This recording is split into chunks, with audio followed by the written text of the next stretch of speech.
Well, I just want to make a little distinction before I begin the message today, and that there is a difference between someone who leads worship and a worship pastor.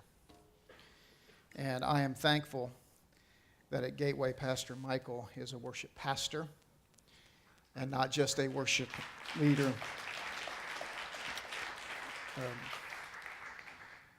Say, well, where does that come in? It came in at the end of the third song when he led us to pray for ourselves and was able to capture really what the moment is and what the Spirit's speaking at the time. I'm grateful. Just a quick word about, if you heard last week, we had Isaac was with us, who missionary in Cambodia. If you were here last week, you heard his presentation. And by faith, I had written Isaac a check for $3,000 before he had ever opened his mouth, because I knew he needed $3,000 to build that caretaker's building on site in Takam Village. And I was going to make sure, come hook or crook, that he was going to leave here with enough money to do what he came to do. Some of you gave maybe in the offering today, or will give later. I put my indication in the offering today. But just to give you a heads up, at the end of the week, we were already approaching $6,500 to give to Isaac. And so not only will that caretaker's house be built, but very fortunately, what I know of his personal budget, that will be able to change a little bit this year as well. So I want to encourage you that if God dropped something in your heart to give, continue to give it. It will be used there, and it will be used very, very well. And I got to let you know that how proud I am that we continue this path of being a very generous body. So let me say a few words about finishing our fast. Finishing a fast of this length can be a bit surreal. Some of you have fasted meat, bread, sugar, caffeine. Others of you have incorporated days of a complete fast. Some of you have fasted. We have so many people expecting babies. Well, actually women, I guess, would be. Right, and fasts have been modified, and people have fasted social media, other elements of their life. And let me again put this out in perspective. If it mattered to you, it mattered to God. And that the ultimate goal of a fast is to draw near to God, to create space for Him, to break a habit of feeding your body and create a habit of feeding your soul with Him. And I trust that's been the case for you. I encourage many of you, all of you, I encourage to write me letters, emails, about the amazing things that you are asking God for. And let me also encourage you that when God answers prayers out of this fast, that you would also send me those answers as well. I want to share in the prayer, and I want to share in the rejoicing as well. What you find in a 21-day fast is that it breaks addictions and habits. And just because the fast is over, let me encourage you not to jump back into some of those habits. I pray that you've created new habits and new addictions. I pray that you've created an addiction to peace and quiet. I pray that you created an addiction to spending time alone with God, addiction to reading the Bible and learning more about who He is and His character. I pray that you've created an addiction to hearing His voice, to seeing His path clearly, feeling a high degree of connection with God. And maybe most of all, I pray that you're beginning an addiction to trust God with stuff that you can't see yet. And that's a big one. For me, the January fast is about spiritual movement, seeing spiritual movement in life. But it's also about consecrating my year to God. January's never seemed like the beginning of my year. February seems to be the beginning of my year, because I'm consecrating January generally to God. And the last thing I want to say before I get into still a message about amazing is that you don't always see the fruit of your fast in the days of your fast. But what you do is it's like throwing a rock and a boulder into a pond in your life. And what you'll see is the ripple effects of it. I don't think just for a year. I've seen ripple effects in my life ongoing from times that I dedicate to the Lord. So today, to end this season of ours, I chose an Old Testament passage in Joshua. Now, 3 weeks ago, I preached the whole chapter of John, and you made it. And so I took a risk, since I preached the whole chapter of John chapter 6, and you made it, that last week I preached the whole chapter of 2 Chronicles chapter 20, and you're back. So very emboldened by that, I'm going to preach the whole chapters of Joshua chapter 3 and Joshua chapter 4. Last week I did the whole chapter in 20 minutes. I do not promise that today. But it'll be okay. So here's the backdrop. Here's the setting. The setting is Israel is on the opposite side of the Jordan from the Promised Land. A whole generation had wandered in a desert, their moms and their dads not receiving the promise because of their rebellion and their disobedience. And so 40 years had passed, and everyone, Scripture says, everyone from that generation had died. And now these are the kids. Even Moses died. Very interesting part of Scripture at the end of Deuteronomy says God buried him. That God was the one who eulogized Moses. And he did so saying this: there hasn't ever been a man like this before, and there'll never ever be a man like this again. What a eulogy at a funeral. And then Joshua finds himself now the new leader of this new, fresh group of people, one body of water away from the promised land given way back to their ancestors in Abraham. And that is the setting of these two chapters. And what I believe the chapters will teach us is how to trust God even walking in the middle of all of our stuff. Let's begin reading in Joshua 3. Early in the morning, Joshua and all the Israelites set out for Shittim and went to the Jordan, where they camped before crossing over. After 3 days, the officers went through the camp, giving the orders to the people. When? Connecting word. Big word here. All right, I've been highlighting some big words. When?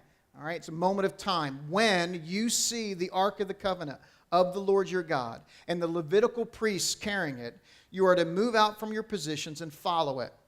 Then, when you see that, then you will know which way to go, since you have never been this way before. But keep a distance of about 2,000 cubits between you and the ark, and don't go near it. 2,000 cubits is about 1,000 yards. Okay? Joshua told the people, consecrate yourselves, for tomorrow the Lord will do amazing things among you. And Joshua said to the priests, take up the Ark of the Covenant, pass ahead of the people. So they took it up and went ahead of them. And the Lord said to Joshua, today I will begin to exalt you in the eyes of all of Israel, so that you may know that I am with you as I was with Moses. Tell the priests who carry the Ark of the Covenant, when you reach the edge of the Jordan waters, go and stand in the river. I like when he says that they're to follow the ark, because then you will know which way to go, since you've never been this way before. Haven't you found yourself in that spot? And in essence, you find yourself in that spot this morning. Because we don't know what the rest of today holds. We don't know what tomorrow holds. We've never been there before. The circumstances that you've even prayed over the fastman, you haven't been there before. And so why do we just insist on trying to figure out where to go and how to go on our own, when the answer just rests in this Old Testament story of the Ark of the Covenant going before the people, and when the Ark moved, they were to move to follow him. The Ark of the Covenant isn't an indication that God was contained in a box. The top of the Ark actually was called the mercy seat, and is where the presence of God would dwell, would rest. It was a representation of who he was. And God's telling Joshua, send out the priests first with the ark, the representation of my presence, because when it's in front of you, then you're going to know where to go. That's why I fast in January. I find myself looking into the new year going, I don't know where to go. And even if I know where to go, I've never been there before, so I don't know how to get there. I think that's where we all rest.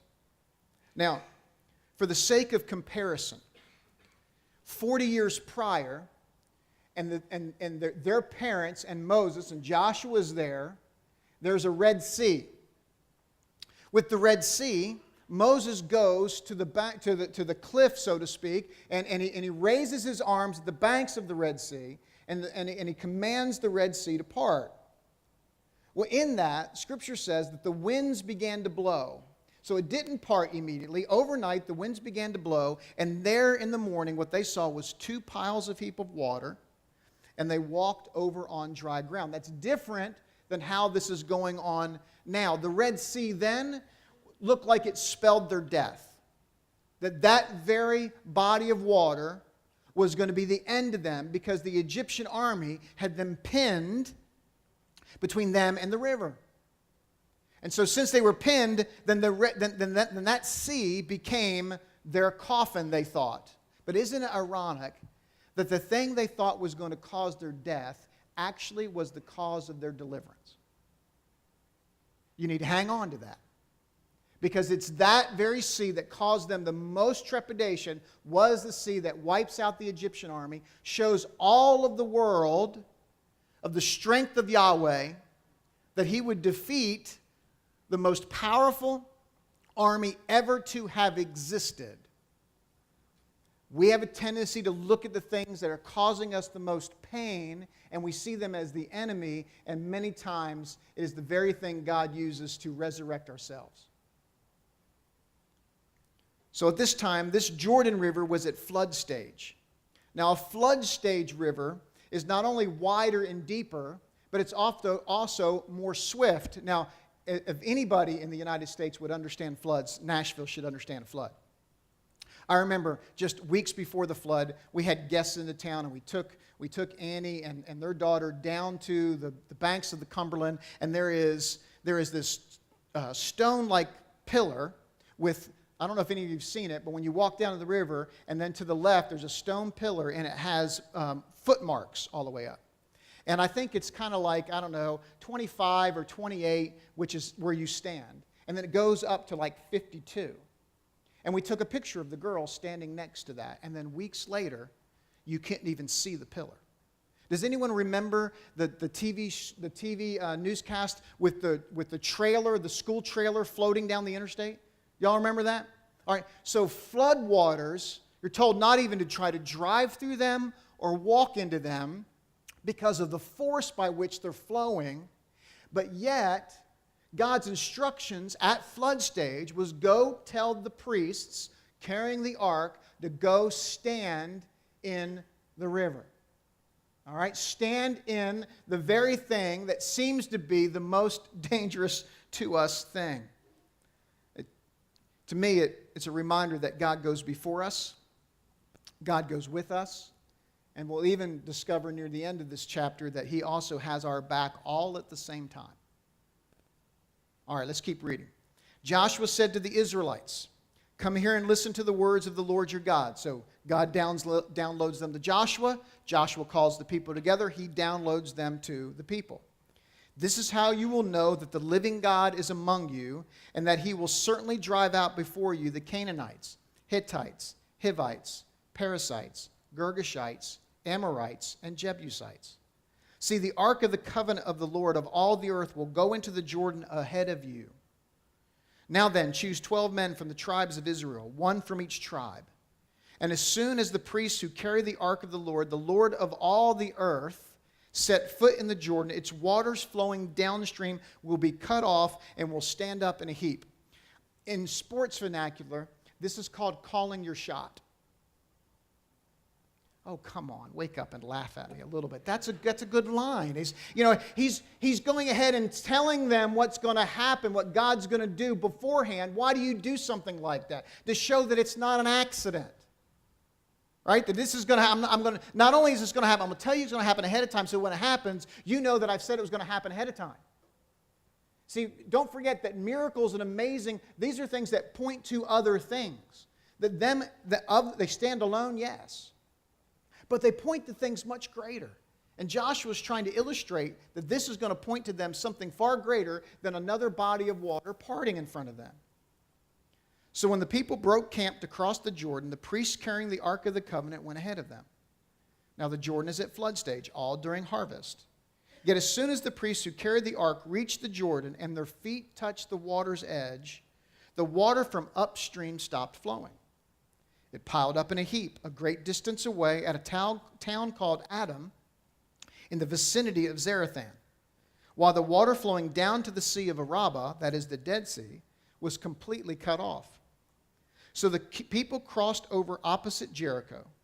The priests who carried the Ark of the Covenant of the Lord stopped in the middle of the Jordan and stood on dry ground, while all of Israel passed by until the whole nation had completed the crossing on dry ground. Now, I want to repeat something. This is important. The priests who carried the Ark of the Covenant of the Lord stopped in the middle of the Jordan and stood on dry ground. But they put their feet in the middle of a flowing river. But all of Israel crossed on dry ground. All right? Now, I want you to understand that they're not walking into an already executed miracle. We want stuff done before we get there.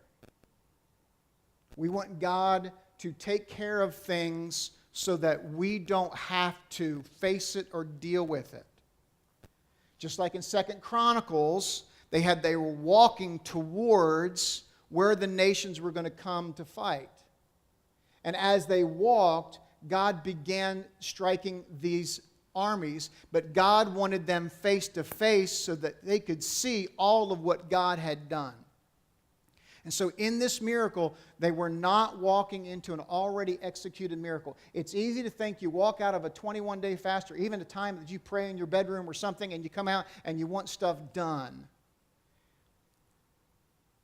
But God, just because it doesn't happen then, doesn't mean the miracle hasn't already begun taking place. Because here's what's happened, as best as I can understand it. The priests get to the water's edge, they put their feet in the water, and they're not stopped. But when they put their feet in the water 20 miles upstream, then the water stopped. Now imagine fishing 20 miles upstream. I mean, seriously, this could happen.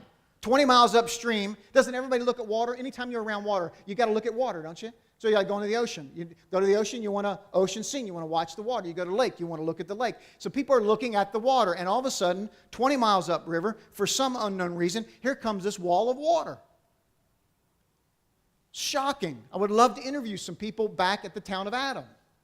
In the meantime, 20 miles downstream, they're walking, the priests are walking in a flowing river, but something has changed. Because now the river is draining. It's not flowing with the force it would have flowed at flood stage. That force has been cut off. So this driving force from wherever else upstream has now stopped, and now we got 20 miles of draining river. How long does it take to drain? Well, the time it took the priest to walk into the middle of the Jordan, because that's where it says they stopped on dry ground. So I think as I read it, their walk is walking in a river that's draining. With each step, the expectation would be that they would be getting deeper into the river. But what was happening was the river kept going down. All right, now how far away was everybody else? You remember? How far were they supposed to stand behind the ark? 2,000 cubits, 1,000 yards. All right. So now I'm going to get into a little. This is Charlie trying to do some detective work. All right. How wide was the Jordan River at flood stage between where they put their foot in and Jericho or the other side? My guess is 2,000 yards. Why? Because when they got to be 1,000 yards and they stopped in the middle, Israel, the rest of them, are now walking on dry ground. So I believe that as I read it, that 20 miles is fully drained by the time the priests get in the middle. When the priests get in the middle, Israel is starting to walk on dry ground. There's 1,000 yards difference. And Israel walks completely on dry ground. Why the priests carrying the ark. They will exit on dry ground. Now, I don't know if that's all that important to you, but I was blown away as I started reading this again and thinking through that it was actually a draining river, not a driving river. That when we step foot in following God, even though it doesn't go away, something happens 20 miles upstream.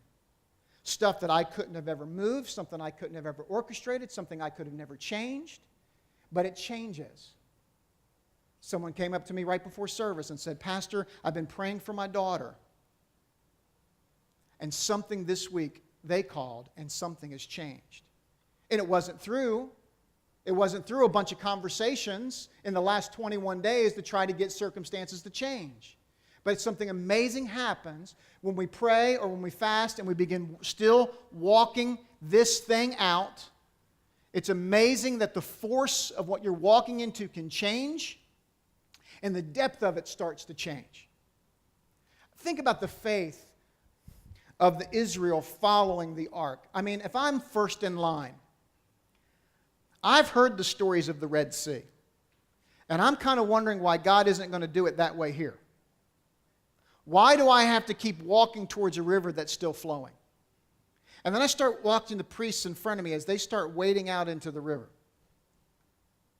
And I'm thinking that sooner or later this water is going to be over their heads. And it's going to turn into a cartoon picture of them holding up the Ark of the Covenant and you can't see them. But the further they get out, I'm not seeing them getting deeper. And it might be an optical illusion. And then at some point, I'm recognizing that it's not that they're not getting deeper. It's that the water is receding. When we follow God to places that we don't know where we're going, what we see is the waters begin to recede. That their flow does not have the force to knock you off your feet that it had prior.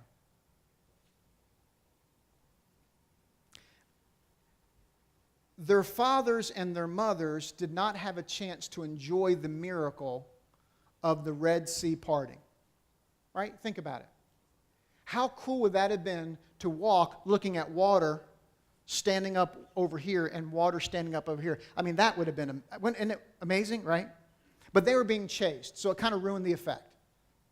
Right? I mean, they're running for their life. Okay? They don't know. I don't even know if they're concerned about the water. They're just concerned about those chariots behind them. Okay? This one, there's no one chasing them. To this generation, they're going, "God, really? How do you get rid of," because they don't see the heaps. How do you get rid of a river? God, how do you get rid of a river? And my prayer for you all this 21 days, and for all of us, that we'd be sitting here going, "Lord, how did you get rid of that? How does that change?" That's what amazing is. How does that change? Here's how I believe you have to approach your requests. And I couch this in how we approached maybe the 5 that the church has prayed for, okay? How does this apply to the very fact that you got to keep walking even when you don't see something happening? What is our part in this? And so I thought about our first one, praying for amazing spiritual influence. What does that look like then? For me, then, it looks like after weeks of fasting for amazing spiritual influences, you look for the opportunities. And when God opens the door of those opportunities, you walk into those opportunities. What about amazing salvation stories? For me, it's looking around, who does God have in my life right now, that needs Jesus? And how is God going to weave my life into their life? So it's not me waiting around to see someone come and just walk up to me one day and say, "Oh, by the way, Charlie, I asked Christ in my life this week." But it's where is God weaving me into their lives? What about amazingly healed marriages? How does that fit? How does it fit if you've been praying for your marriage? Listen, in 25 years of pastoral ministry, I can tell you that most marriage issues will end up boiling down to two things. One is selfishness, and the other is someone picking up an offense and not willing to offer forgiveness. All right? So what does it look like then if I've prayed for amazingly healed marriage? What's my responsibility then in my marriage? The first thing I would say is find where you're being selfish and stop. I know that's really complicated premarital or marital advice. I understand that, but I hope it sinks in. Stop. That's your walking into the water. I want my marriage healed. I'm going to stop wherever I am. What's interesting, though, is the selfish party rarely recognizes that they're selfish. But think back to a few conversations with your spouse lately because they have a perfect way to point that out. What about picking up offense? Don't. So here's two good words of advice. Stop. Don't.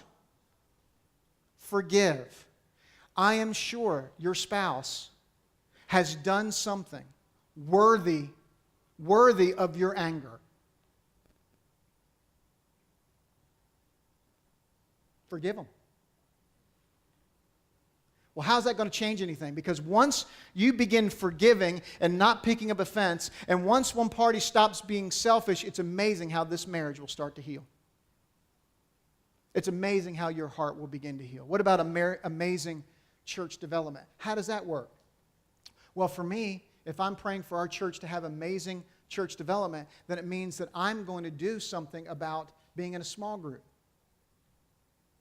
I'm going to do something about finding a place to serve, because these are the places in which we develop and grow strong as believers. If I'm coming to church once every 8 weeks, I'm going to come to church once every 6 weeks now. I'm going to do something different about how I develop. If I'm praising for amazing ministry provision, then I'll tell you, I sit and then I go, okay, Lord, what's my part in that? What am I doing then, Lord? As best as I understand the New Testament, giving comes in three ways. Priority giving, that I'm going to give first. Generous giving, that I'm not going to just try to figure out how much I can give and get away and not feel guilty. But I'm going to give first, I'm going to give generously, and then I'm going to give joyfully. That I'm going to enjoy it. I'm going to enjoy writing a check. To seeing Isaac have more resources to work with in this year in Cambodia than he would have ever imagined. That's going to make me smile. And so for any of our things that we're fasting for amazing, it takes us to look then at ourselves and, Lord, how are you leading me into the things by which that I'm praying? That we're not spiritual couch potatoes. And we're looking to see, Lord, then where are you walking so that I can follow you? Let's go on to chapter 4. So you don't even know that I've already been through one chapter. You're already still with me. When the whole nation had finished crossing the Jordan, the Lord said to Joshua, "Choose 12 men from among the people, one from each tribe, and tell them to take up 12 stones from the middle of the Jordan, from right where the priests are standing, and carrying them over with you, and put them down at the place where you stay tonight."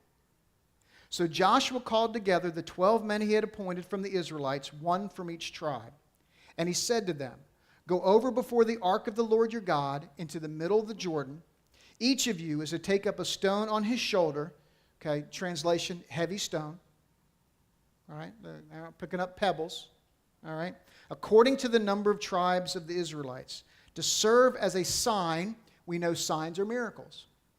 Amazing. This is going to serve as a sign, this miracle. In the future, when your children ask you, "What do these stones mean?" tell them that the flow of the Jordan was cut off before the ark of the covenant of the Lord. Look, it wasn't cut off before Israel, was it? It was cut off before God. So you want to know the importance of following God? We follow God and waters get cut off. We go on our own walkabout, we're going to wade through the waters ourselves. When it crossed the Jordan, the waters of the Jordan were cut off. These stones are to be memorial to the people of Israel forever. So the Israelites did as Joshua commanded them. They took 12 stones from the middle of the Jordan according to the number of the tribes of the Israelites, as the Lord had told Joshua. They carried them over with them to their camp where they were put down. Joshua set up the 12 stones that had been in the middle of the Jordan at the spot where the priest who had carried the Ark of the Covenant had stood, and they are there to this day. Now the priests, and they were here, and they're there to this day. Now the priests who carried the ark remained standing in the middle of the Jordan until everything the Lord had commanded Joshua was done by the people, just as Moses had directed Joshua. The people hurried over, and as soon as all of them had crossed, the ark of the Lord and the priests came to the other side while the people watched. The men of Reuben, Gad, and the half-tribe of Manasseh crossed over, ready for battle in front of the Israelites, as Moses had directed them. About 40,000 armed for battle crossed over before the Lord to the plains of Jericho for war. That day the Lord exalted Joshua in the sight of all of Israel, and they stood in awe of him all the days of his life, just as they stood in awe of Moses. That was the guy who God said there would never, ever be another man like him. Then the Lord said to Joshua, "Command the priests carrying the ark of the covenant of the law to come up out of the Jordan." So Joshua commanded the priests, "Come up out of the Jordan." And the priests came up out of the river, carrying the ark of the covenant of the Lord. No sooner had they set their feet on the dry ground than the waters of the Jordan returned to their place and ran as flood stage before. Now, I may be wrong, but I can't see any other way to read that the waters started flowing again before they got up out of the river. But the waters did not return to flood stage until they had exited back on dry ground. I don't believe there was any panic after they had just seen what had taken place before them. On the 10th day of the first month, the people went up from Jordan and camped at Gilgal on the eastern border of Jericho. And Joshua set up Gilgal, the 12 stones that had taken out of the Jordan, and he said to the Israelites, "In the future, when your descendants ask their parents, 'What do these stones mean?' tell them, 'Israel crossed the Jordan on dry ground. For the Lord your God dried up the Jordan before you until you had crossed over. The Lord your God did to the Jordan what he had done to the Red Sea, when he dried it up before us until we had crossed over. He did this so that all the peoples of the earth, not just for Israel."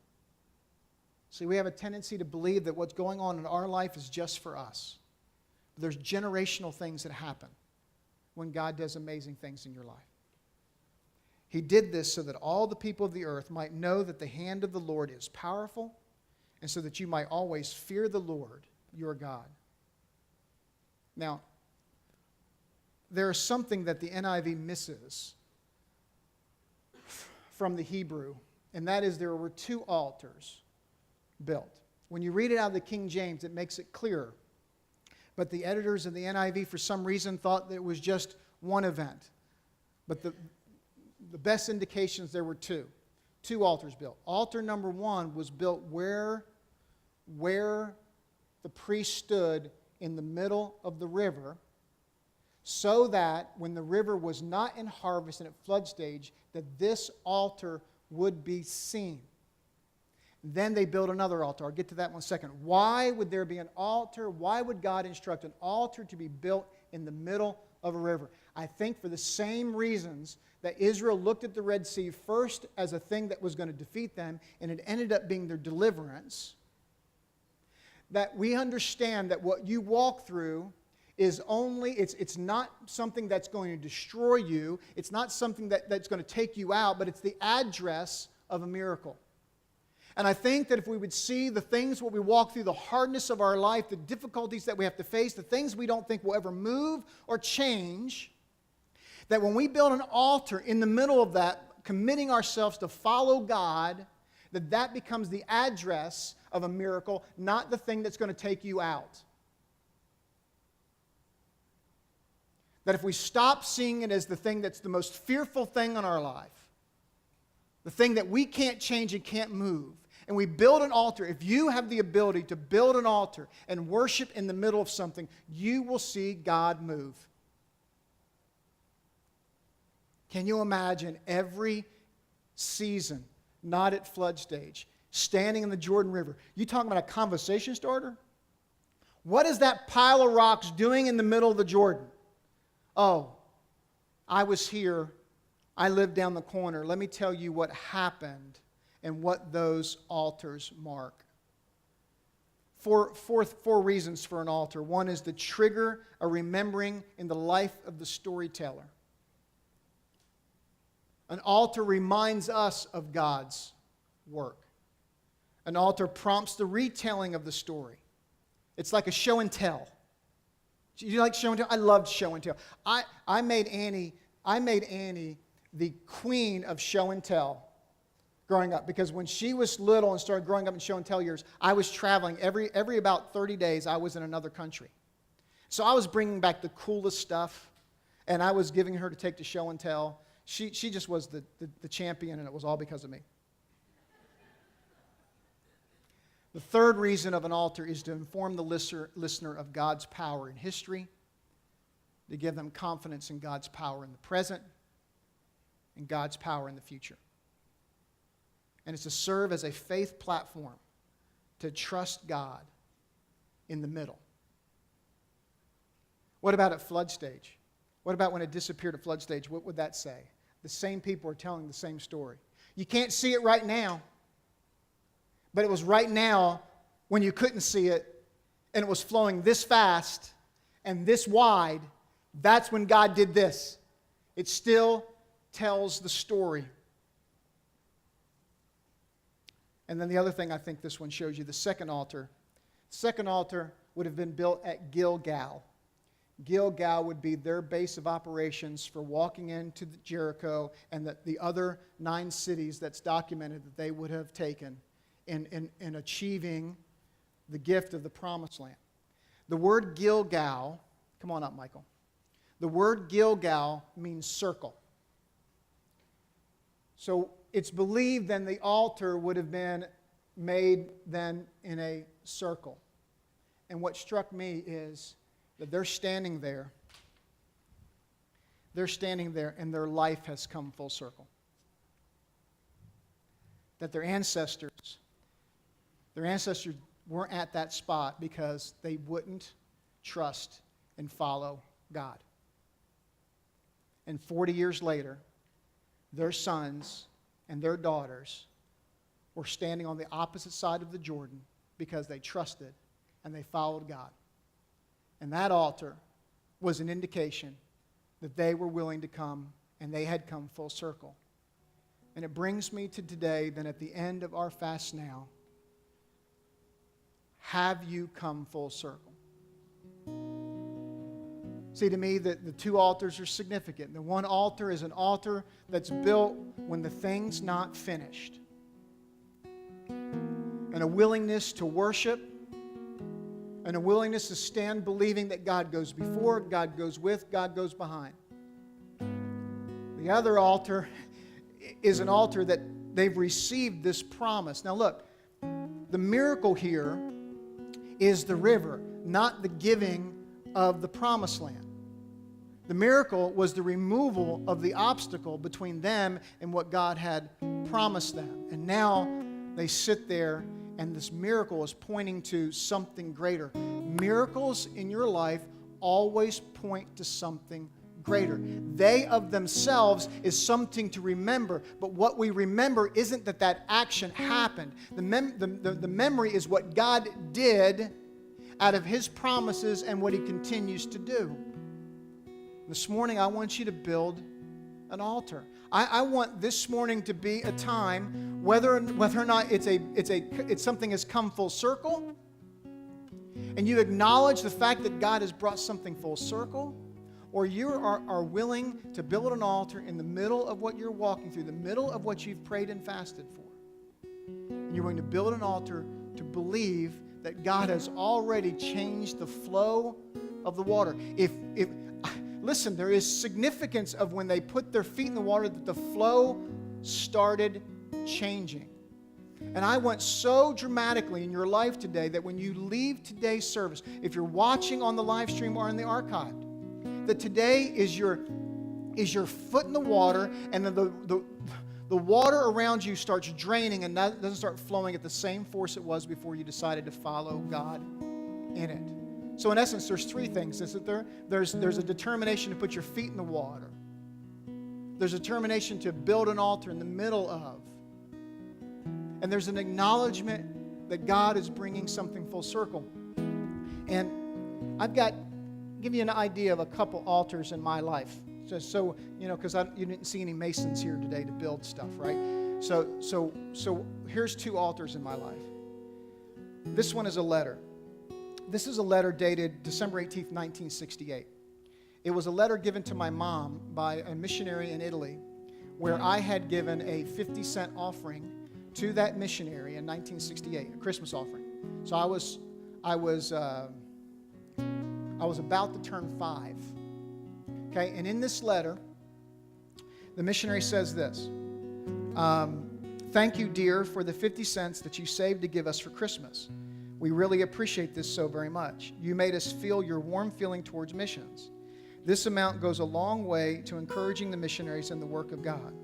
Someday you too may be working for God." And she goes on to write.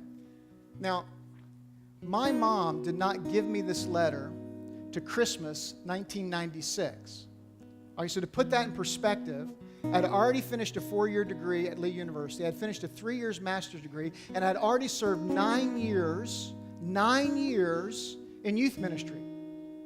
But there was a crucial time in my life where I felt God changing the direction from youth ministry to missions, and it didn't make any sense to me, and I didn't know where that was going to take place or how that was going to happen. And on that Christmas, in the throes of trying to figure out what God was doing, she pulls this out of her Bible. Yes, Mom had kept that in her Bible and had it framed and gave it to me.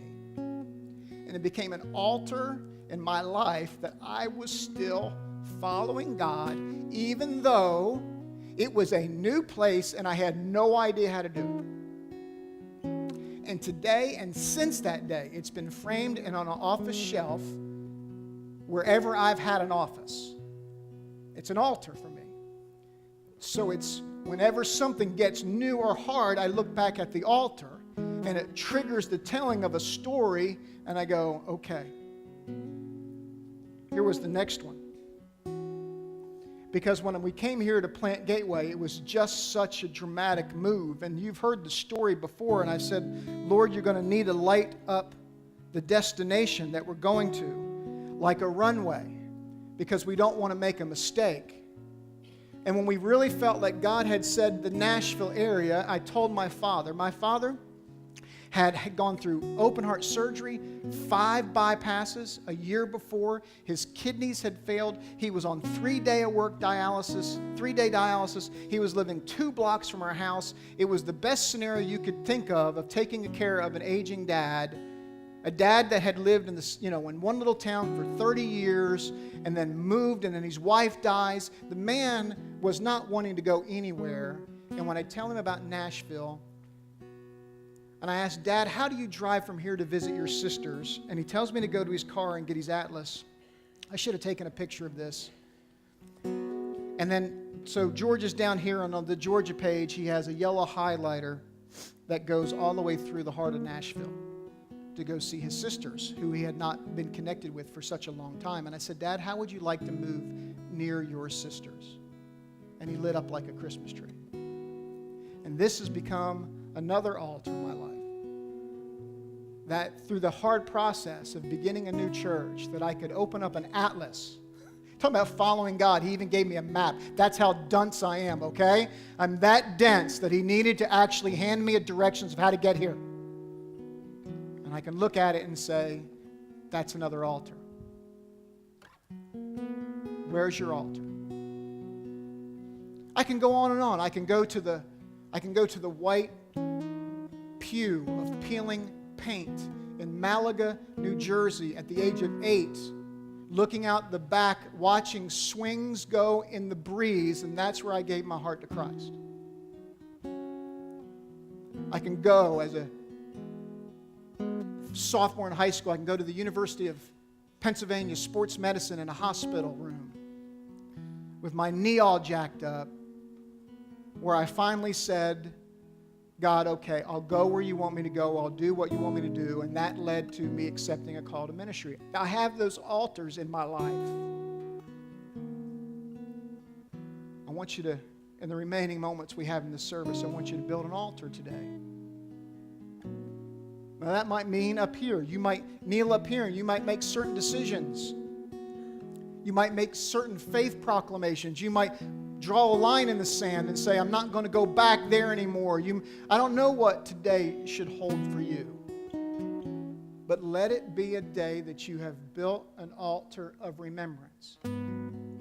Whether that's standing and singing at the end, or it's turning around and kneeling at your seat in prayer, or it's coming forward to prayer, or it's hanging by yourself in a corner. But as I pray to conclude, and as I pray for you, I encourage you not to leave today without putting your foot in the water or building an altar. I'm with you, Pastor Harry. This is the first time that I would not have waited up, that I can recall, waiting up to eat something. I mean, I can't tell you the years I've gone back and said, honey, now when did we stop eating on Saturday before this thing started? I just wanted to do the math to see if actually then I could actually work in 21, 24-hour periods of time. There's a different longing in my spirit this year. This fast for me wasn't in desperation like previous fasts have been. It's been much more anticipatory of what God's going to do. And not just in the life of our church. You are the life of our church. It's what's God going to do in you that I can't wait to hear. So as I pray, in the old-fashioned way of the churches I grew up in, you can turn around and make your chair a pew. Make your chair an altar and pray. Or come up here. But I encourage you to do something today before we close with benediction. Lord, I love you, Father. You are so gracious to us. And Lord, I believe this is a day for some to put their feet in the water. Lord, I believe this is a day for some to build an altar in the middle. Commitment to have faith, to follow you, believing that you go before us, you go with us, you go behind us. Maybe some have already, Lord, you've already confirmed things in their heart and their spirit, and they build an altar that this thing has come full circle in their life.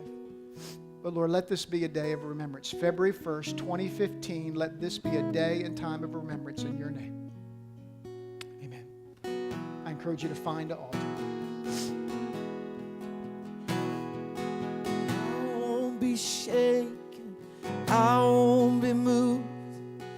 Time after time, you've always proved that you won't be shaken, you won't be moved, and I am forever covered by you. So I won't be shaken, I won't be moved. Time after time, you've always proved that you won't be shaken, you won't be moved, and I am forever covered by you. Oh, you're my strength, you're my song. Though the darkness rages on, you're my shelter, my defense, my hope, my rock, my confidence. You are my hope, my rock, and my confidence.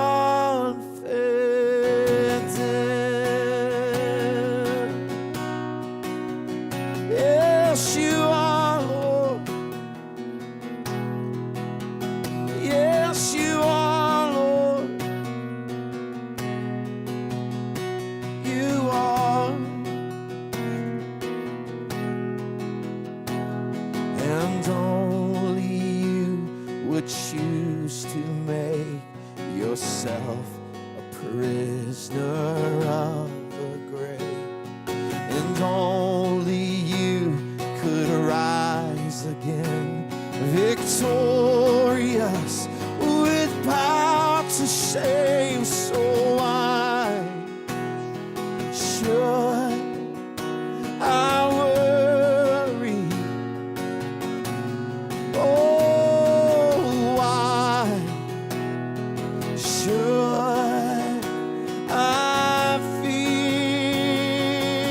it with me, church. We sing, you're my strength, you're my song. Oh, though the darkness rages on, we know, Lord, you're my shelter, my defense, my hope, my rock, and my confidence. We declare it over our lives, Lord, that I won't be shaken, I won't be moved, 'cause time after time, you always prove that you won't be shaken, you won't be moved, and I am forever covered by you. So I won't be shaken, I won't be moved, time after time. You've always proved that you won't be shaken, you won't be moved, and I am forever covered by you.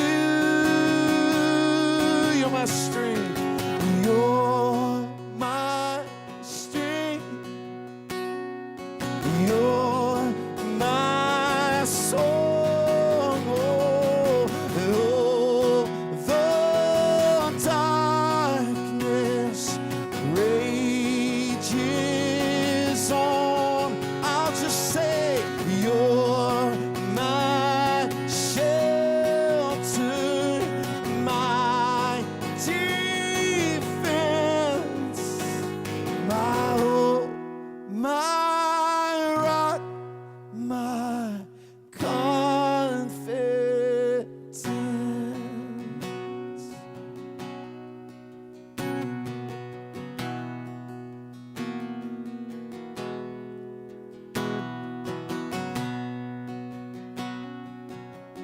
I'm not going to pretend that when we follow God into rivers that should swallow us whole, that there isn't some trepidation in that. But it's amazing that when you start following Him, how things start to change. How fear drain away too. When you see His activity in the situation or in your life. One of the most things I want you to remember about this amazing series, this series on miracles and through fasting otherwise, is God has the ability to move stuff you and I could never dream of moving. He moves things. He stops things. He intervenes in things. Trust Him. If you're a guest with us here today, it's been great having you a part of our service. Pastor Harry encouraged you to fill out a connection card. Gene and I will be right outside these double doors. Can't wait to meet you. I have a gift for you. There'll also be a surprise. Since I made everybody fast on Sunday morning between 9 and 10:30, if you're part of the service, then you also will open the doors. There'll be chicken biscuits out here. There'll be sausage balls. There'll be cinnamon rolls. My personal favorite, by the way. So there'll be a great deal of food. And you have about 10 minutes before the 11 o'clock service starts to filter in, so I'd encourage you to gorge yourself. Actually not. You're going to be really sick. But don't forget about life groups. I want you to understand that we don't do life groups because it's the things churches do. We do life groups because that's where we grow in faith one for another. That might be a water for you to step into. You need to step into that.